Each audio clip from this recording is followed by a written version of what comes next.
Valiente, a tracker story, has finally released, and I'll tell you all about it today. Valiente, a tracker story is a TV movie or special episode like Mighty Pups and Jet to the Rescue. A high-quality 44-minute long episode. I'll give a summary of the special's early events. It begins with a pleasant music opening as Tracker and Carlos play with each other. They then notice nocturnal animals fleeing from the Shadow Jungle, the darkest part of the region. Tracker admits his fear of the dark, thus making him afraid to go there, but Carlos comforts him and tells him just what he needs to hear. They then find Tracker's opossum friends, who inform them that someone has been shooing them away. However, as more animals flee from the Shadow Jungle and board the rickety bridge they're on, it breaks. Carlos calls the Paw Patrol and they're quick to rescue everyone in danger and repair the bridge. The pups then decide to join Tracker and Carlos on their investigation of the Shadow Jungle, with Ryder sticking behind to protect the animals. Tracker talks about his fear of the dark again, to which Mama Opossum provides him with a glowing vine collar. The team then ventures into the Shadow Jungle. They're quick to find who's been scaring off all of the animals, Lucy the Mala and her coatis. She shares her fear of the dark and then explains her mission to find the Sun Cenote, a legendary cenote with magical water in it. She'll use the water to make the Shadow Jungle daylight, which she apparently thinks means that she doesn't need sleep. She then shoos off the Paw Patrol, also getting rid of their vehicles. Shortly after they get away from Lucy the Mala, Tracker shares his backstory on where his fear of the dark came from. When he was a pup, he got trapped in a cave full of bats. Luckily, Mama Opossum is there to shoo away all the bats and present Tracker with a vine collar. He's then able to comfortably escape. All the other pups then give Tracker encouraging words and they go searching for Lucy the Mala. As they march along, they sing a song just for Tracker. Meanwhile, we see that Lucy the Mala and her coatis are searching for the Sun Cenote. Lucky for them, they find it right away. She's then able to begin executing her plan of making the Shadow Jungle daylight. To keep it interesting for people who have yet to see it, I'll stop there. However, I'll be sharing some of my thoughts on this TV movie now. One of my main criticisms is that the frequent occurrences of humorous moments here felt overdone, to the point where it made some scenes lose their impact. For example, when the pups get knocked down into a cenote, Marshall jokes that he can practice his doggy paddling, but after, we learn that the current of the water actually puts them in quite a lot of danger, and I feel the severity of this situation was seriously undermined by the joke. Another example is when the team gets trapped in a cave, Rubble repeatedly says, "Well, it could be worse," just before things proceed to indeed get worse. I also think the humor removed the pups' personalities here a little. Whenever Lucy the Mala had spoken in Spanish, all 6 of them muttered perplexedly for a few seconds, and that happened 3 times, all in short succession of one another. While I wouldn't have minded it if they had done it just once or maybe twice with a fair bit of time in between them, it just felt repetitive done this way. And also grouping the pups' reactions to all be the same restricted their individuality and personalities in this special a fair bit. Though not all the jokes were this poorly timed. There still were a few I had enjoyed and chuckled at, but I think that the sheer amount of jokes featured throughout led to many falling flat. My other piece of criticism is that there was a lot that just hadn't needed to be there and ended up being confusing. Like how Sky's chopper had a more power button, which was pointed out by Sky with a shot focusing on it. That being made as notable as it was, made it seem like it would lead to an explanation later on about that power source and maybe present a new storyline about it. But alas, we don't get any elaboration on it at all. The button doesn't reappear any other time in this special after that moment.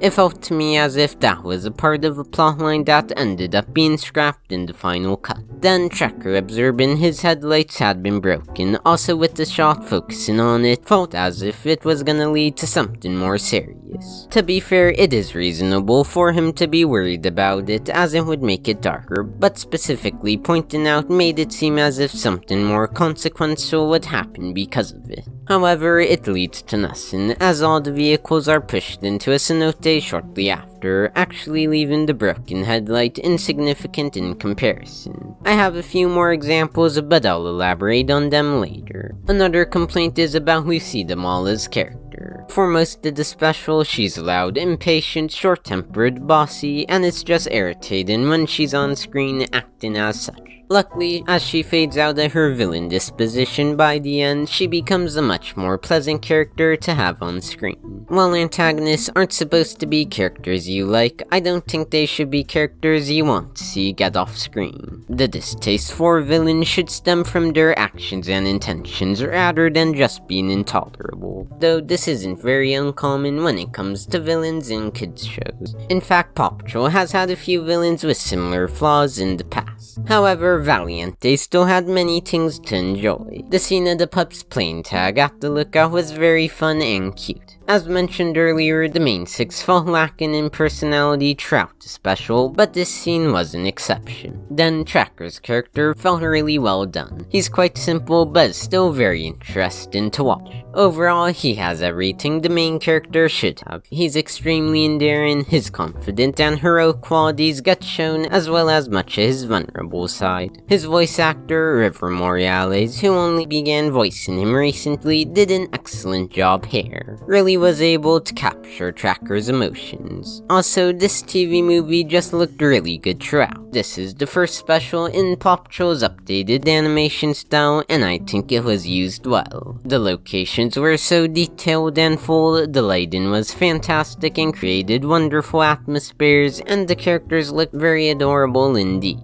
Visually, a pleasure throughout. Additionally, while I thought the story had a fair bit of flaws, it certainly still had some great moments. I enjoyed seeing Tracker talk about his fears quite a lot, as we don't often get to see that side of the pups emotionally, as well as finally finding out the backstory behind his fear. And this special had some original music far from PAW Patrol's usual style, which was very pleasant indeed and made this TV movie feel top quality. And if you've enjoyed so far, Tracker would like it if you liked the video and subscribe. Now, there are some things I would have changed, which would have hopefully turned this out for the better. As I mentioned earlier, jokes were inserted so often to the point where it affected some scenes' atmospheres. So to fix that, I'd remove the jokes from some of those scenes, like when they've fallen into the cenote and when they're stuck in the cave. I think this would have made those scenes much more intense, and some of the more intense scenes are my favorite parts of PAW Patrol's past TV movies. I'd also revise and remove a lot of the confusing parts of this special. As mentioned earlier, Sky's more power button and Tracker's head like getting shattered were both made more notable than I think they should have been, so I'd remove the emphasis on them. Also, I'd alter Lucy Damala's motives, as I find them to be a bit unclear. You see, she's in the jungle that her abuelo mapped, even though she dislikes the dark. She adds that she's afraid to sleep in the dark. Her objective is that she wants to find the sun cenote to make it like daylight in the jungle. I think that all that sounded reasonable enough for the villain. But then she also says that with the sun cenote providing light throughout the jungle, that apparently means she doesn't need to sleep. But Lucy Damala then is repeatedly shown to fall asleep on herself even when the sun cenote is emitting light. And she doesn't even state a reason for why she is determined to stay awake, making her motives end up confusing. To add to this, she also shoos away anyone in the jungle who likes the dark, which seems unnecessary as they flee the jungle anyways after she completes her plan with the sun cenote. Then she talks to the picture of her abuelo later, telling him she achieved daylight in the jungle.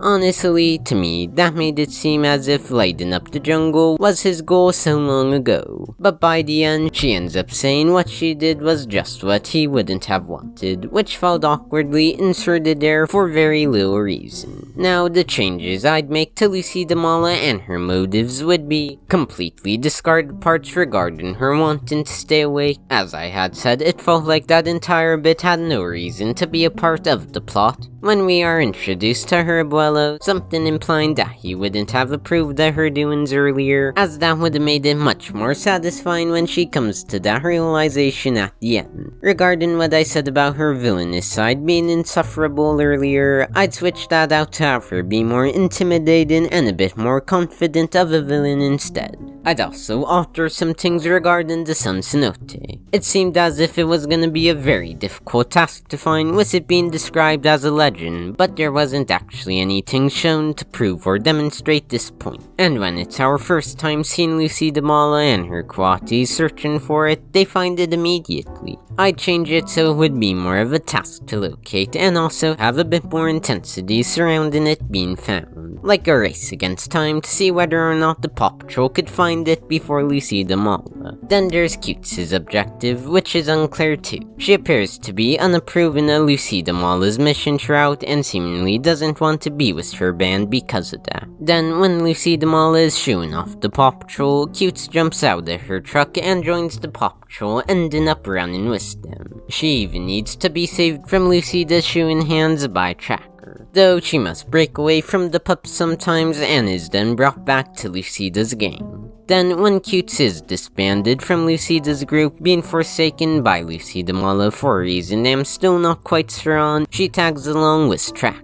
Though she just doesn't serve any purpose being with him at all. She doesn't help Tracker with anything and doesn't provide any assistance, literally doing nothing more than just being there. Then when Lucida is rescued from the mess she made, Cutes unpromptedly reunites herself with Lucida and her fellow Quaddies. I think it would have been better if Cutes had broke away from the group herself and chose to be with the PAW Patrol, then decided to rejoin Lucy Damala's gang when she had chosen to become good and renamed herself Lucita Buena. I also would like to see Cutes actually assist the PAW Patrol at some point. Specifically when she's alone with Tracker in the cave, it would have been nice to see her comfort Tracker and help him navigate and locate things in the cave. Hopefully all these things would make there be many more storylines intertwining and satisfyingly panning out and just overall make the experience a bit more enjoyable. However, even though I've shared lots of concepts for once, the special did have some examples of plotlines and foreshadowing satisfyingly panning out. Like when Tracker states he's feared the Shadow Jungle since he was little, and when he says, What's she doing? I think I know. As well as, She made me another glowing collar. After Momo Possum gets him Divine Collar. These both lead to Tracker revealing his backstory, in which he first experiences a Fear of the Dark and Momo Possum makes him a Vine Collar. And then there's the Pups Tracker chant. Initially, it seemed random and unneeded, but when they used it later to help Tracker locate them, its existence just made a lot more sense. Overall, Valiente, a Tracker movie, while it has many a flaw, it still is a very enjoyable viewing experience. It gets a 6.5 out of 10 from me. Anyways, that's all for this video. If you enjoyed, be sure to check out that video right there, and as always, I'll see you next time.